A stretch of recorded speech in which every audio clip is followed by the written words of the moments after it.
शेतकऱ्यांसाठी मोठी अपडेट. कृषी विभागाचा नवा निर्णय. लकी ड्रॉ बंद. पहिला येणार त्यालाच प्राधान्य.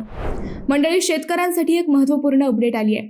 कृषी विभागाने शेतकऱ्यांसाठी मोठा निर्णय घेतला असून विविध कृषी योजनांचा लाभ देण्यासाठी वापरली जाणारी लकी ड्रॉ पद्धत कायमची बंद करण्याचा निर्णय घेण्यात आला आहे. लकी ड्रॉ ऐवजी अर्ज केलेल्या शेतकऱ्यांमध्ये प्रथम येईल त्याला प्राधान्य या धोरणाची अंमलबजावणी सुरू करण्यात आली आहे. या निर्णयामुळे अर्जाच्या क्रमाने शेतकऱ्यांना तातडीने लाभ मिळणार असून लकी ड्रॉ अनिश्चितता संपुष्टात आली आहे. कृषी यांत्रिकीकरण, फळबाग, सूक्ष्म सिंचन, पीक प्रात्यक्षिक यासारख्या महत्त्वाच्या योजनांमध्ये आता हे धोरण लागू झाले आहे. यापूर्वी कृषी योजनांसाठी अर्ज करण्यामध्ये सोडत काढूनच लाभ दिला जात असे.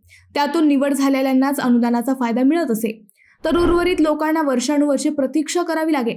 आता नव्या पद्धतीत प्रथम येईल त्याला प्राधान्य या धोरणामुळे शेतकऱ्यांना योजनांचा लाभ मिळवण्यासाठी प्रतीक्षा करावी लागणार नाही. अर्ज केल्यानंतर लगेच लाभ मिळण्याची संधी मिळेल.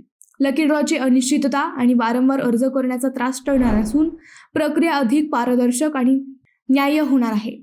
शेतकऱ्यांचा वेळ, श्रम आणि खर्च वाचणार आहे.